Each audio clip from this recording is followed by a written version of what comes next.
السلام عليكم ورحمة الله تعالى وبركاته. مرحبا بكم معايا في فيديو جديد. اليوم غادي نشارك معكم عصير بالحامض والنعناع، كيجي منعش ولذيذ بزاف. نحتاجو في المقادير هنا 3 الحبات ديال الحامض، انا صورت هنا غير جوج ولكن راه زدت وحده من بعد. كان نحتاجو معاهم نزيدو معاهم النعناع والسنيده وإطرونس ديال الماء. هنا كنقشروا الحامض، كنقشروا جوج، كنديروا غير اللب ديالهم، نقشروهم نحيدوا لهم القشره كامله حتى داك الجلفه البيضاء.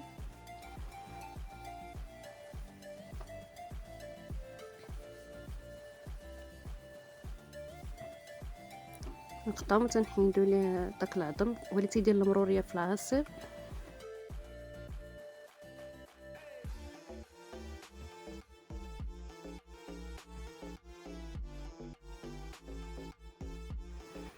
هنا الحبات حتى كنطحنوها، كنقطعوها بالشلوف ديالها بالقشره ديالها،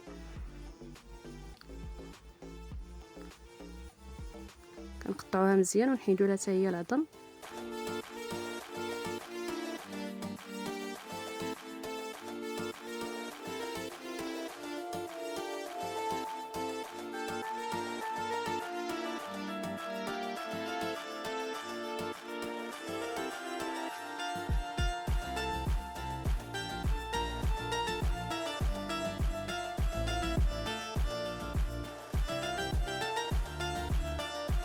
صافي، هنا من بعد ما كنكملوا التقشير ديال الحامض كنديروه يتطحن، كنديروا الكميه كامله وكنزيدوا عليه هنا كما قلت لكم الكميه ديال النعناع اختياريه، يعني ما يكونش بزاف وما يكونش قليل، غير الورق، ما كنديروش العروشه، يكون مغسول مزيان ومقطر.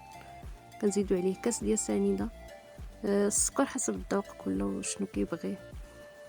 كيتطحن غير مع نص لتر ديال الماء باش يتطحن مزيان في الاول، حتى كنصفوه. من بعد عاد كنزيدوا الماء اللي بقى، يعني كنزيدوا لتر اللي بقى. انا درت هنا إطرونس ديال الماء كيعطينا 2 قل 4 ديال العصير.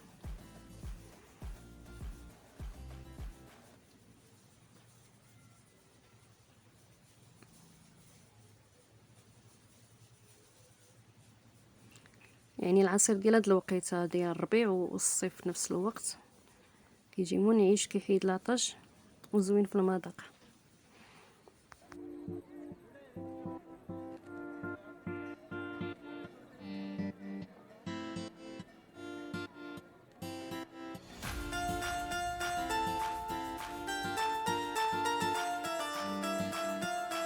ومن بعد ما كيتطحن الكميه الاولى اللي قلت لكم كنصفيوه مزيان، ومن بعد كنردوا داكشي اللي بقى لنا كنطحنوه مع الماء اللي بقى باش كيعاود يتطحن ويطلق البنه ديالو في داك الماء.